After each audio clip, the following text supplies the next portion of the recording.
नमस्कार, स्वागत है आपका जनगणमन 24/7 पर, जो कि मेरा यूट्यूब चैनल है। आप उसे लाइक करें, सब्सक्राइब करें और आपसे एक ही गुजारिश है कि जो भी कार्यक्रम आप इस चैनल पर देखते हैं तो उनके लिंक्स को शेयर करें और अपने लोगों के बीच में, ताकि लोगों को पता चले कि जनगणमन 24/7 किस तरीके के कार्यक्रम करता है।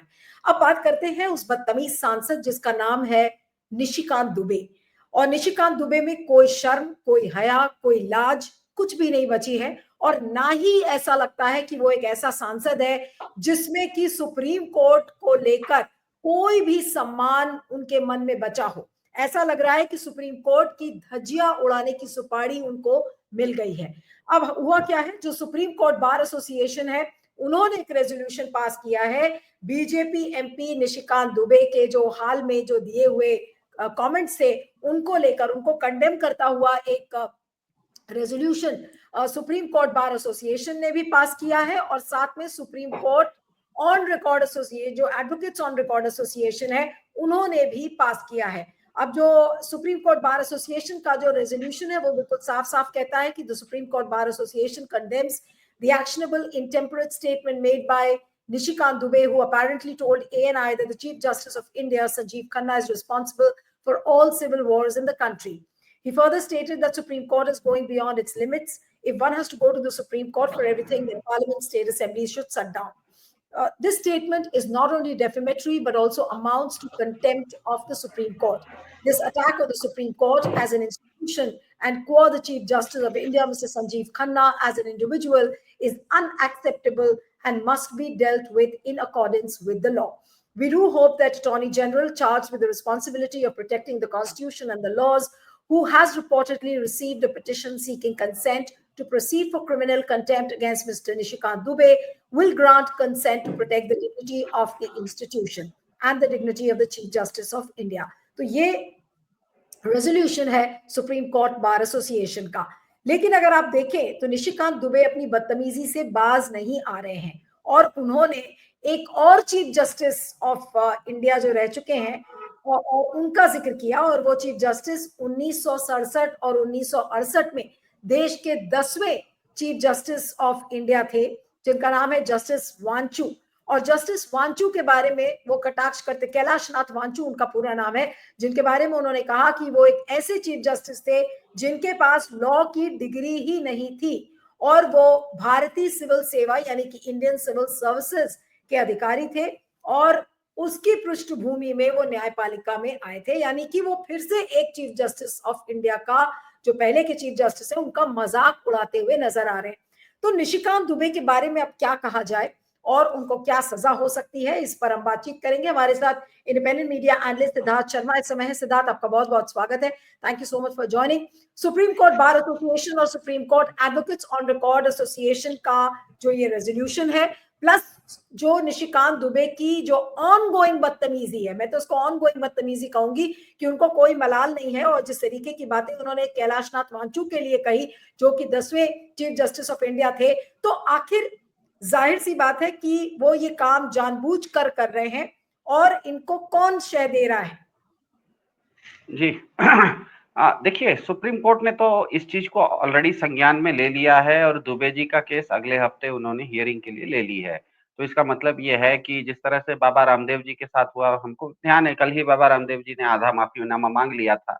तो आने वाले समय में इस तरह का, मैंने मेरे जनगण मन के दर्शक इतने गंभीर हैं कि उनको कुछ अलग तरह के विचार इस चैनल पर मिलते हैं। हमने इसी चैनल पर पहले भी कहा था कि आने वाले हफ्ते भर में भारत को कोई न कोई नया माफी वीर मिलने वाला है। तो आधा माफी वीर हमने बाबा रामदेव जी के रूप में कल देख लिया, जब उन्होंने अपने अपने वीडियोस हटा लिए, हटाने की बात कह दी। आने वाले समय में वो बाकी के आधे भी माफी वीर मिलने वाले हैं, ऐसा लग रहा है। लेकिन इस चीज में एक अलग सी साजिश मुझे दिख रही है, क्योंकि जो भी लोग न्यायपालिका पर टिप्पणी कर रहे हैं, चाहे वो दुबे जी हों, वो 4 बार के सांसद हैं। कोई व्यक्ति अगर 4 बार सांसद हुआ है, इसका मतलब उसने संविधान की शपथ खाई हुई है और उसको संविधान के बारे में अच्छा खासा ज्ञान है। वो कोई संविधान के बारे में अनजान नहीं है। दूसरी तरफ हमने देखा है कि धनखड़ जी भी संविधान के बारे में, न्यायपालिका के बारे में काफ़ी कुछ बोलते हैं। धनखड़ जी खुद भी संविधान की शपथ लेके ही उपराष्ट्रपति बने हैं, उससे पहले वो जीवन में वकील थे। तो ऐसे लोग न्यायपालिका पर बोल रहे हैं, जो कि संविधान को और न्यायपालिका को बिल्कुल अच्छे से जानते हैं। ये ऐसा कोई व्यक्ति, आप ये नहीं कह सकते कि कोई अंग्रेजी का प्रोफेसर है और वो बोले कि उसको एबीसीडी नहीं आती या भूल गया है, ये मानने वाली बात नहीं है। क्योंकि धनखड़ जी हो या दुबे जी हों, ये लोग संविधान को भी जानते हैं, न्यायपालिका को भी जानते हैं और ये भी जानते हैं कि भारत में न्यायपालिका का अपना काम होता है, कार्यपालिका का अपना काम होता है, विधायिका का अपना काम होता है। ये 6th स्टैंडर्ड के सिविक्स में सब बच्चे भी अपने सिविक्स के सोशल स्टडी के किताब में पढ़े हुए रहते हैं कि भारत में विधायिका कानून बनाती है, कार्यपालिका उस कानून का पालन करती है और न्यायपालिका उस कानून को परिभाषित करती है। उदाहरण के लिए इस देश में हर पुलिस के पास एक लाठी होती है और बंदूक रहता है। इसका मतलब ये नहीं है कि पुलिस वाला हर राह चलते के ऊपर लाठी चला दे और बंदूक चला दे। उसके पास होते हुए भी वो नहीं चलाता, क्योंकि उसको भी कुछ फ्रीडम है, मतलब सोचने की क्षमता उसको भी दी गई है। उसके पास बंदूक है तो वो सबके ऊपर चलाते हुए नहीं फिरता है। लेकिन इसका और मतलब आपको ये क्या लगता है कि किस रेफरेंस से उन्होंने जस्टिस कैलाश नाथ वांचू के बारे में भी बोल दिया कि ऐसे एक तरीके से वो चीफ जस्टिस ऑफ इंडिया को कह रहे हैं कि वो उन्होंने कानून की डिग्री उनके पास है ही नहीं, तो वो एक अनपढ़ चीफ जस्टिस ऑफ इंडिया थे। क्या वो ये देश को बताने की कोशिश कर रहे हैं कि सुप्रीम कोर्ट में नहीं, तो वो ऐसे ऐसे भी जजेस थे? जी, ये पूरी की पूरी ध्यान में रखिएगा, ये किसी न्यायपालिका के किसी एक जज के ऊपर हमला नहीं है, ये पूरी न्यायपालिका के ऊपर हमला है। आप वर्तमान के न्यायपालिका के चीफ जस्टिस पर भी हमला कर रहे हैं, भूतकाल के कोई चीफ जस्टिस पर भी हमला कर रहे हैं। इसका मतलब आपका स्पेक्ट्रम बहुत बड़ा है। आपका स्पेक्ट्रम बहुत बड़ा है, इसका मतलब पूरी की पूरी न्यायपालिका को आप टारगेट कर रहे हैं। टारगेट क्यों कर रहे हैं? क्योंकि हमें सबको पता है, न्यायपालिका का काम होता है जहां पर अन्याय होता है वहां पर न्याय देना। लेकिन बीजेपी का पूरा इकोसिस्टम अन्याय करने के बदले एक विवाद खड़ा कर दे रहा है और न्यायालय को अब विवादालय बनाने की कोशिश कर रहा है। क्योंकि हम सबको पता है कि न्यायालय में इस तरह का अगर देखिए, ये सारे लोग बहुत बड़े बड़े संवैधानिक पद पर है।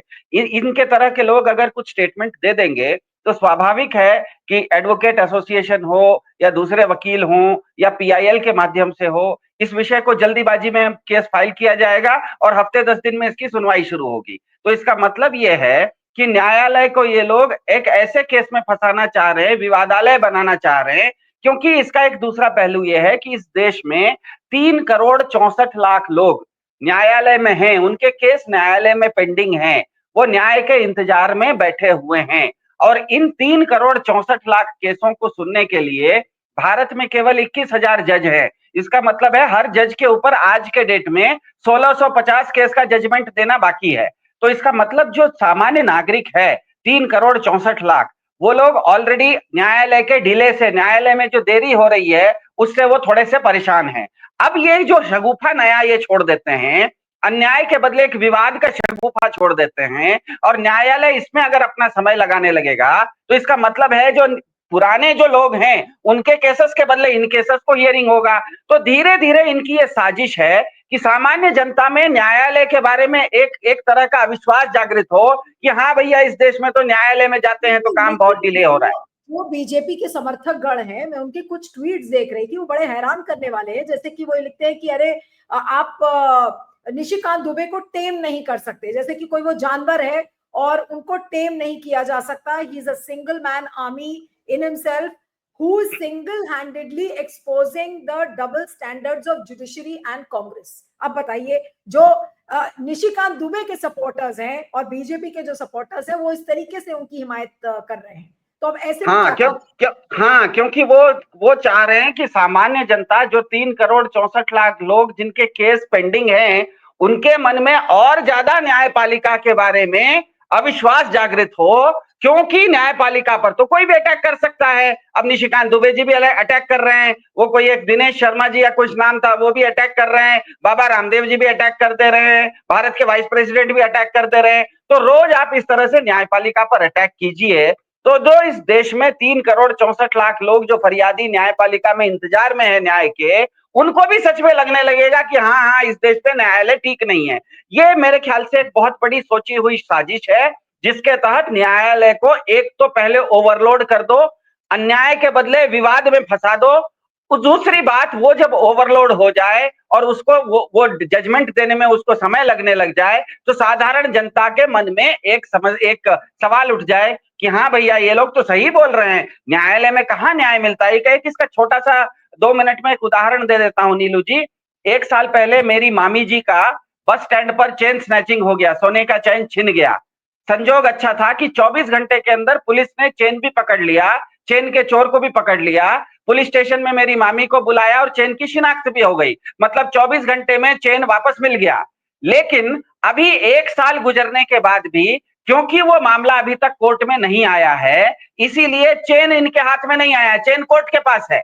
अब मतलब यह है कि सोचिए कि निशिकांत दुबे जब कहते हैं कि इस देश में न्यायपालिका खराब है, और मेरी मामी को, जिनको 1 साल से वो इंतजार में है अपने चेन के लिए, उनको तो ये बात बहुत सही लगेगी कि हाँ हाँ ये तो सही बोल रहे हैं, न्यायपालिका में तो कुछ भी, मेरा चेन तो मिल गया है, फिर भी मेरे हाथ में नहीं आ रहा है। तो मेरे ख्याल से ये पूरा का पूरा बीजेपी इकोसिस्टम का एक सोचा समझा हुआ साजिश है, जिसके तहत सबसे पहले ये न्यायालय को विवादों में फंसा रहे हैं। न्यायालय का काम विवादालय नहीं है, न्यायालय अन्याय में, अन्याय जहां होता है वहां पर न्याय देता है। ये एक शगुफा, मतलब धरती गोल है लेकिन हम उसको बोल देंगे कि धरती चपटी है। अब जैसे ही मैं बोल दूंगा कि धरती चपटी है, सारे समझदार लोग अपना काम धंधा छोड़ के धरती को गोल सिद्ध करने में लगे रहेंगे और मैं साइड से अपना काम करके निकल जाऊंगा। ये एक क्लासिक क्लासिक डाइवर्जन टेक्निक है, क्लासिक डाइवर्जन टेक्निक ये कर रहे हैं ताकि इससे भारत की न्यायपालिका, क्योंकि पिछले 1 साल में भारत की न्यायपालिका ने एक नहीं कई केसों में यह साबित कर दिया कि अगर सरकार का कानून गलत होता है तो न्यायपालिका उस चीज को ठीक कर देती है। क्योंकि एक तरफ देखिएगा कि 2-4 साल पहले भारत में एक प्रधान जी हुआ करते थे जो रात में 8 बजे आके नोटबंदी घोषित कर देते थे, तो रात में 12 बजे से 500 का आपका जो लक्ष्मी जी का नोट है वो कागज का रद्दी मान लिया जाता था। रात में 8 बजे आके प्रधान जी लॉकडाउन घोषित कर देते थे तो 1 घंटे बाद पूरा देश बंद हो जाता था। तो बीजेपी इकोसिस्टम ने एक नैरेटिव आज लोगों की मानसिकता भी हमें समझनी है। जो लोग बहुत खुश हो रहे हैं निशिकांत दुबे के कहने पर, अब ये देखिए जैसे कि एक ट्विटर हैंडल है जिसका नाम है analyser news update. We've conquered. The ecosystem has panicked. Look at what their main concern is. Videos viral all over the country. Court has listed a contempt plea against Nishikant Dubey next week.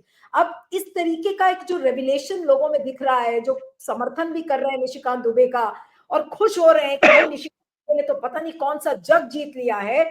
आज judiciary को, और कई लोग इसको हंसते हंसते लिख रहे हैं कि अब जुडिशरी इनको बेल्ट ट्रीटमेंट देगी, इस तरीके से लोग ट्विटर पर रिएक्ट कर रहे हैं कि निशिकांत दुबे को बेल्ट से ट्रीटमेंट मिलेगा जब सुप्रीम कोर्ट का, तभी उनको समझ में आएगा।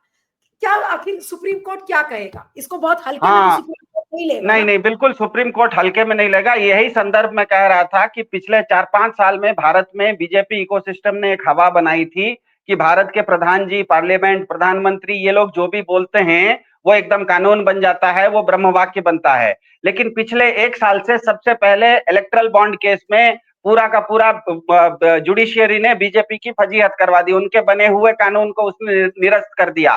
दूसरा, बीजेपी का इकोसिस्टम हर बार ईवीएम को लेके बहुत जोर जोर से बोलता था।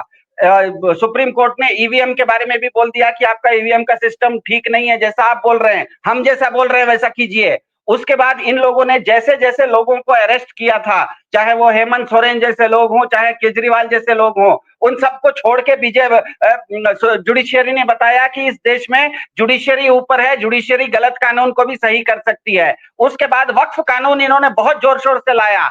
सुप्रीम कोर्ट ने एक दिन के अंदर कह दिया कि ये कानून ठीक नहीं है, इसको साइड में कर दीजिए। और सबसे बड़ी बात कि अभी अभी हाल फिलहाल में उन्होंने गवर्नर और राष्ट्रपति के ऊपर जब लिख दिया, तो अब बीजेपी को दिक्कत यह हो गई है, बीजेपी इकोसिस्टम की, कि उसकी जो कहानी थी कि बीजेपी सरकार जो भी करती है, नोटबंदी करे या लॉकडाउन करे, वो जो बोलती है वो कानून बन गया है, वो पिछले 1 साल में सुप्रीम कोर्ट ने ध्वस्त कर दिया है। सुप्रीम कोर्ट ने ये बता दिया कि आपका कानून अगर गलत है तो हम 1 मिनट में उसको उठा के फेंक देंगे। अब जो उनकी जो क्रेडिबिलिटी की क्राइसिस है कि उनके पास पावर होते हुए भी वो पावरफुल नहीं दिख रहे हैं बीजेपी, अब दिक्कत यह है कि इस चीज को सीधे सीधे जुडिशरी को तो चैलेंज आप नहीं कर सकते, क्योंकि वक्फ कानून को अब जो सुनवाई होगी तब होगी।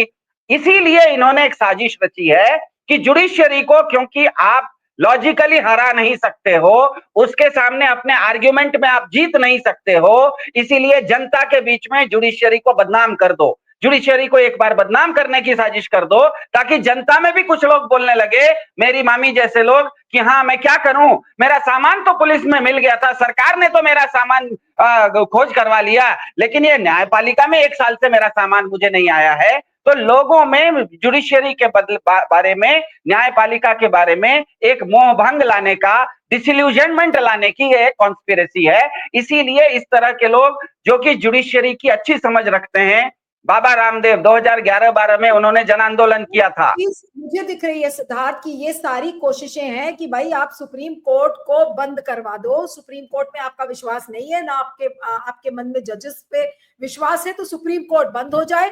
तो सुप्रीम कोर्ट बंद निशिकांत दुबे करवाएंगे या निशिकांत दुबे को रास्ता दिखा देगा आप सुप्रीम कोर्ट? क्या लग रहा है आपको? यही उल्टा होने वाला है। जिस तरह से पिछले 1 साल से मैंने बताया कि चाहे इलेक्ट्रल बॉन्ड का केस हो, चाहे वक्फ बोर्ड का केस हो, जिस तरह से जुडिशियरी टर्न ले रही है, जुडिशियरी इस प्याज की परत को खोलती जाएगी। अगले 1 हफ्ते के अंदर निशिकांत दुबे जी को बहुत प्रेम से, आदर से बुलाया जाएगा सुप्रीम कोर्ट में। इससे पहले जैसे बाबा रामदेव को बुलाया गया था और हाथ जोड़ के वो खड़े हुए थे, इससे पहले जैसे चंडीगढ़ के चुनाव अधिकारी आके कोर्ट के सामने खड़े हुए थे, वैसे निशिकांत दुबे जी को बुला के सुप्रीम कोर्ट पूछेगा कि आप जो बाहर बोल रहे थे ना सर, उसी चीज को एक बार अंदर फिर से हमको दोहरा के सुना दीजिए। इतने में तो दुबे जी खुशी खुशी माफी वीर बन जाएंगे, इस देश के ताजा माफी वीर बन जाएंगे। लेकिन होगा ये कि ये सब पूरा प्रक्रिया होने में जो 15 दिन 20 दिन लगा है, इस बीच में उन्होंने जो सुप्रीम कोर्ट की बदनामी कर दी और वो जनता के बीच में परकोलेट कर गई, वो जो धीरे धीरे उतर गई, ये कोई नहीं देखेगा कि देखिए कोई एक व्यक्ति को अगर सुप्रीम कोर्ट कोई सजा भी दे देगा तो कौन सी बहुत बड़ी सजा देगा। मान लीजिए किसी तरह की पेनल्टी लगाएगा, बहुत संभव है कि माफी कोई मांग ले तो छोड़ भी देगा, क्योंकि सुप्रीम कोर्ट स्ट्रिक्चर भी पास करता है। सुप्रीम कोर्ट बहुत ज्यादा इस विषय में नहीं जाएगा, जैसे ही कोई माफी मांग लेंगे। लेकिन इनको बीजेपी इकोसिस्टम को फायदा ये होगा कि इन्होंने शगुफा छोड़ा 15 दिन पहले और उसका नतीजा आया 15 दिन बाद, माफी मांग ली। लेकिन इस बीच में उनके जो इकोसिस्टम को, नीचे के लोगों को जो मैसेज चला गया कि इस देश में जुडिशियरी तो किसी काम की रही नहीं, जुडिशियरी परेशान कर रही है, तो ये एक मुझे ये डर लग रहा है। इसीलिए मेरा निवेदन है सुप्रीम कोर्ट से भी, न्यायपालिका से भी, कि इस चीज को एक नजीर के रूप में देखें और दुबे जी हो या कोई भी व्यक्ति हो जो सुप्रीम कोर्ट को बरगला रहा है, जो सुप्रीम कोर्ट की इज्जत को लोगों के सामने, सुप्रीम कोर्ट की, सिर्फ सुप्रीम कोर्ट की नहीं, न्यायपालिका की क्रेडिबिलिटी को खराब करने की साजिश कर रहा है, उसको एकदम परत दर परत खोल दें और एक ऐसा नजीर पेश करता हुआ सजा दें जो न्यायपालिका के खिलाफ बात करता है, कि इसके बाद से किसी को इस तरह के कहने की बात की हिम्मत ना हो। बिल्कुल। चलिए, आपका बहुत बहुत शुक्रिया Siddharth. Thank you so much for joining. Thank you.